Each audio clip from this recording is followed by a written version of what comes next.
आज बिहार में करीब 1.25 करोड़ उज्ज्वला सिलेंडर धुएं से आजादी की गारंटी है। अकेले नवादा में ही 2 लाख से ज्यादा उज्ज्वला कनेक्शन है। बिहार के गरीबों को मिले 37 लाख पीएम आवास, महिलाओं की सुरक्षा और सुविधा की गारंटी है। बिहार के 8.5 करोड़ लोगों को मिल रहा मुफ्त राशन इस बात की गारंटी है कि किसी मां की संतान भूखे पेट नहीं सोएगी। इतना ही नहीं, तीसरे कार्यकाल में अभी तो मोदी की कई और गारंटी आने वाली है। अब मोदी की गारंटी है कि गांवों की 3 करोड़ बहनों को लखपति दीदी बनाएंगे। अब मोदी की गारंटी गांव और गरीब परिवार की बहनों को ड्रोन पायलट बनाने की है। मोदी ने पीएम सूर्यघर मुफ्त बिजली योजना भी शुरू की है ताकि गरीबों का बिजली का बिल, मध्यम वर्ग का बिजली का बिल 0 हो जाए, शून्य हो जाए। लेकिन साथियों, मोदी की ये गारंटियां कांग्रेस, आरजेडी वाले, इंडी गठबंधन वालों को परेशान कर रही है, उनको पसंद नहीं आ रही है। इंडी गठबंधन के एक बहुत बड़े नेता ने कहा कि मोदी जी आपको जो गारंटी देता है उस पर बैन लगना चाहिए। अरे इतने डर गए हो क्या? अरे मोदी की गारंटी से घबरा रहे हो क्या? ये लोग कहते हैं और कानून को जानकर कह रहे हैं कि मोदी का गारंटी देना ही गैर कानूनी है। मेरे देशवासी, आप ही देश के मालिक हैं। आप मुझे बताइए, क्या मोदी गैर कानूनी काम कर रहा है? क्या गारंटी देना गैर कानूनी है? क्या मैं मेरे देशवासियों को मेहनत करने की गारंटी देता हूं तो क्या मैं गुनाह करता हूं? मैं मेरे देशवासियों को यह कहूं कि मैं 24 घंटे काम करूंगा तो क्या ये गुनाह है? मोदी गारंटी देता है, उसको भी उन्होंने गुनाह बना दिया। अरे भाई, मोदी गारंटी इसलिए देता है क्योंकि उसके पास गारंटी पूरी करने का मादा है। मोदी गारंटी इसलिए देता है कि मोदी की नीयत साफ है। मोदी इसलिए गारंटी देता है क्योंकि वो गारंटी पूरी करने के लिए जी तोड़ मेहनत करता है। अहंकार में डूबे इंडी गठबंधन वालों को खुद को देश का परमानेंट शासक समझने वाले इंडी गठबंधन वालों को ये समझ नहीं आएगा। साथियों, चुनाव में झूठ बोलना, झूठ बोलकर वोट लेना इंडी गठबंधन वालों की पहचान यही है। इसलिए ये मोदी की गारंटी उसे भी रोकना चाहते हैं। ये भूल रहे हैं कि मोदी की गारंटी यानी गारंटी पूरा होने की गारंटी।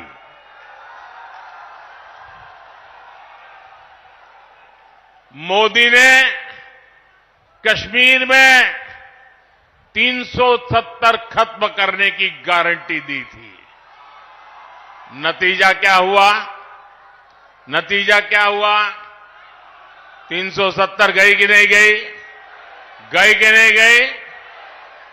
ये बाबा साहब आंबेडकर के संविधान की बातें करते हैं, लेकिन ये इंडी गठबंधन वाले जवाब दें। इतने साल आपने राज किया, संविधान के नाम में गीत गाते रहते हो, लेकिन आपने जम्मू कश्मीर में बाबा साहब आंबेडकर का संविधान लागू नहीं होने दिया था। ये मोदी है जो बाबा साहब आंबेडकर के संविधान को जम्मू कश्मीर की धरती पर भी ले गया, इतने सालों के बाद ले गया। और आप कमाल देखिए, कांग्रेस के राष्ट्रीय अध्यक्ष, छोटा पद नहीं है, उन्होंने अभी भाषण किया। उन्होंने ये कहा, और वो कहीं शायद राजस्थान में बोल रहे थे, उन्होंने कहा कि भाई ये राजस्थान में आकर के 370 का क्या लेना देना, मोदी यहां आकर के 370 की बात क्यों करता है। ये सुनकर के मुझे बहुत शर्म आई दोस्तों। क्या जम्मू कश्मीर हमारा है कि नहीं है? जम्मू कश्मीर हमारा है कि नहीं है? कांग्रेस समझ ले, सुन ले, इसी कश्मीर की रक्षा के लिए मेरे बिहार के अनेक नौजवानों ने मातृभूमि के लिए सबसे बड़ा बलिदान दिया है। कितने ही वीर जवान तिरंगे में लपट करके लौटे हैं कश्मीर को बचाने के लिए।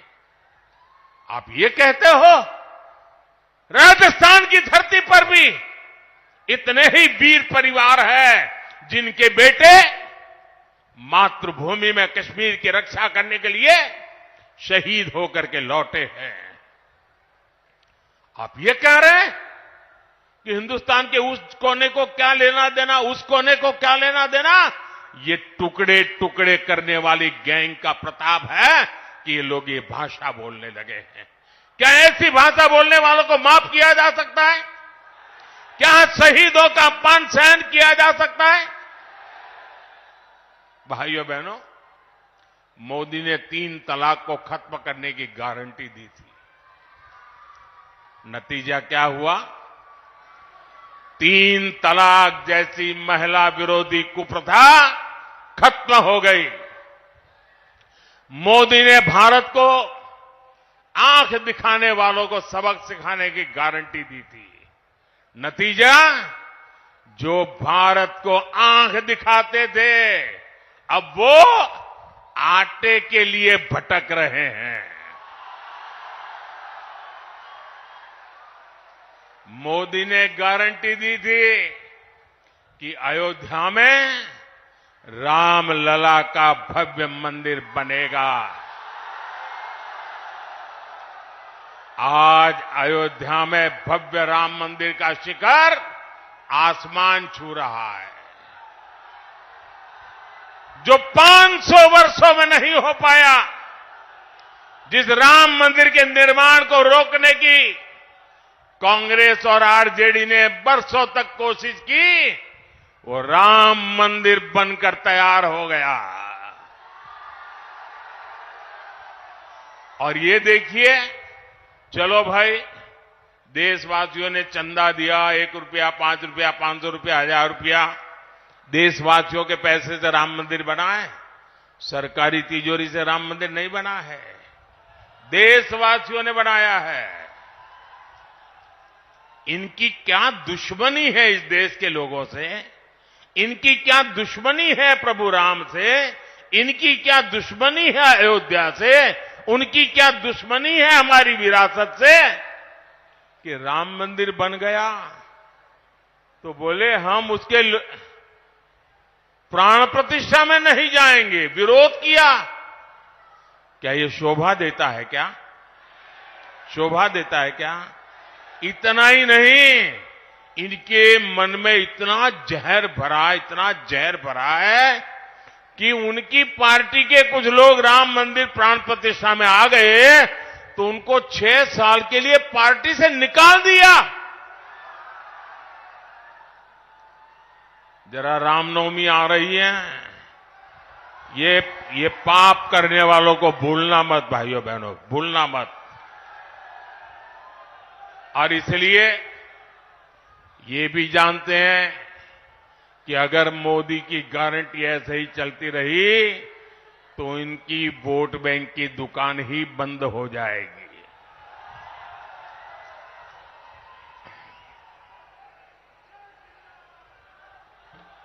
और इसलिए ये लोग मोदी की गारंटी का विरोध कर रहे हैं। साथियों, इंडी गठबंधन के पास न विजन है न विश्वसनीयता है। दिल्ली में जो लोग एक साथ खड़े होते हैं, अलग अलग राज्यों में वही एक दूसरे को गाली देते हैं।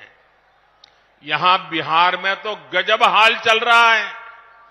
यहां इंडी गठबंधन एक उम्मीदवार खड़ा करता है तो दूसरा नेता कहता है कि असली उम्मीदवार वो है। यहां आपस में ही सिर फुटबल मची है। ये मजबूरी में साथ आए लोग हैं और इनकी मजबूरी का एक ही नाम है सत्ता का स्वार्थ। इंडी गठबंधन यानी भ्रष्टाचारियों का ठिकाना।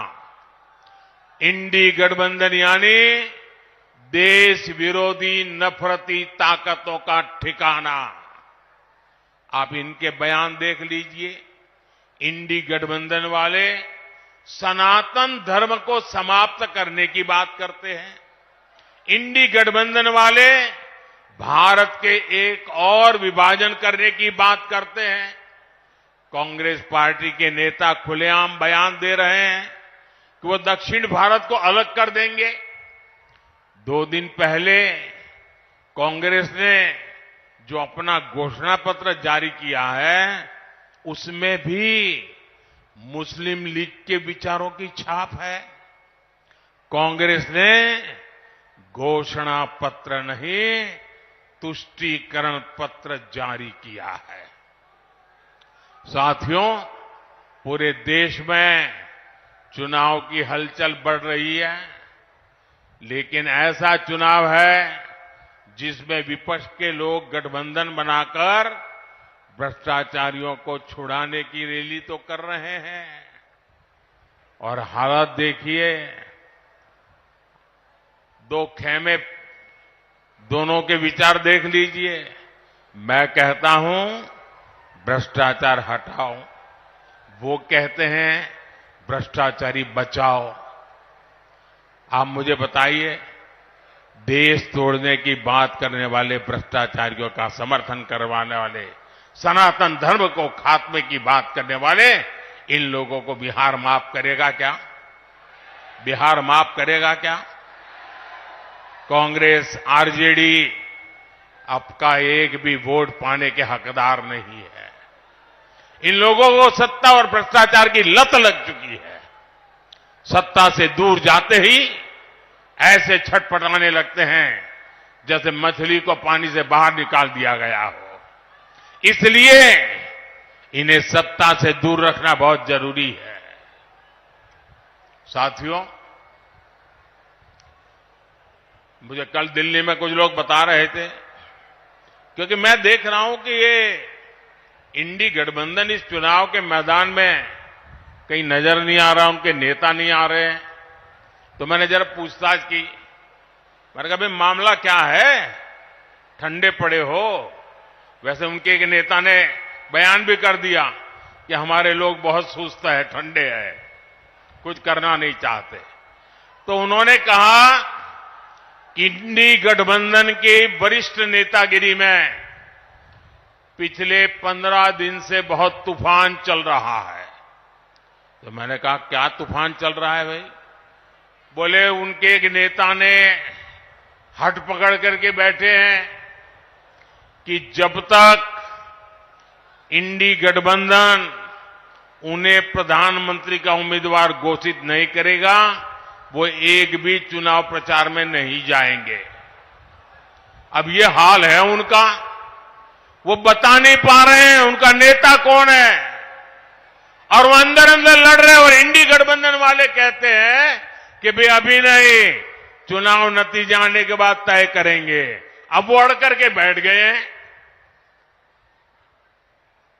और वो कहते हैं जब तक मुझे नेता घोषित नहीं करोगे मैं कोई रैली करने वाला नहीं हूं।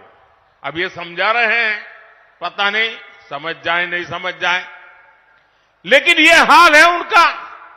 साथियों, मैंने हमेशा कहा है 140 करोड़ देशवासी मेरा परिवार है, और ये सिर्फ शब्द नहीं है, मेरी भावना है। आपका सपना ही मेरा संकल्प है। नवादा के लोगों की आकांक्षाओं को पूरा करने के लिए भाजपा ने हमारे साथी मित्र विवेक ठाकुर जी को उम्मीदवार बनाया है। उनको दिया गया एक एक वोट मोदी को मजबूत करेगा। 19 अप्रैल को कमल छाप उस पर दिया गया हर वोट विकसित भारत के संकल्प को मजबूत करेगा। आप यहां से जाकर नवादा के जन जन तक मेरा प्रणाम भी जरूर पहुंचाइएगा। मेरे साथ बोलिए भारत माता की, भारत माता की। बहुत बहुत धन्यवाद। नरेंद्र मोदी जिंदाबाद।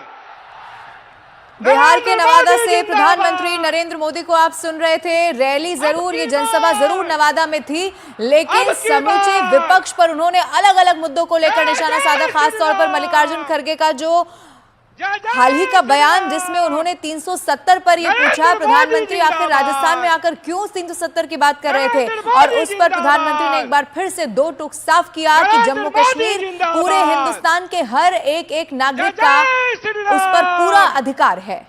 प्रधानमंत्री नरेंद्र मोदी बिहार नवादा में जनता को संबोधित कर रहे थे और साथ साथ उन्होंने कांग्रेस पर निशाना साधते हुए कहा कि कांग्रेस वो पार्टी है कि अपने नेता के जब राम मंदिर पहुंचने पर उसे 6 साल के लिए निष्कासित कर दिया। अपने ही पार्टी मेंबर को जनता के पैसे से राम मंदिर बनाया और राम मंदिर को लेकर इस तरह का द्वेष है कि रामलला की प्राण प्रतिष्ठा में विपक्ष नहीं आया, और जब कांग्रेस का एक नेता वहां पहुंचा तो उस नेता को बाहर का रास्ता दिखा दिया गया। लेकिन सबसे बड़ी बात आज के इस रैली की यह है कि इस रैली पर प्रधानमंत्री नरेंद्र मोदी के साथ मंच साझा करने वालों में आपको तस्वीरों में आपने देखा होगा कि चिराग पासवान और साथ साथ मंत्रिमंडल से इस्तीफा देने वाले चिराग पासवान के चाचा पशुपति पारस की भी मौजूदगी है। 72 घंटे के अंदर अंदर प्रधानमंत्री नरेंद्र मोदी का ये दूसरा बिहार दौरा है। इससे पहले जमुई पहुंचे थे और जमुई रैली में हमने नहीं देखा था कि चिराग पासवान और पशुपति पारस एक साथ आए हों, लेकिन आज की बड़ी बातें प्रधानमंत्री नरेंद्र मोदी के संबोधन की हैं कि हर राज्य के जवान कश्मीर में शहीद हुए हैं, और कश्मीर को लेकर जो कटाक्ष विपक्ष की ओर से किया गया है उस पर प्रधानमंत्री नरेंद्र मोदी ने करारा वार किया। प्रधानमंत्री नरेंद्र मोदी नवादा में विपक्ष पर जमकर प्रहार करते हुए नजर आए।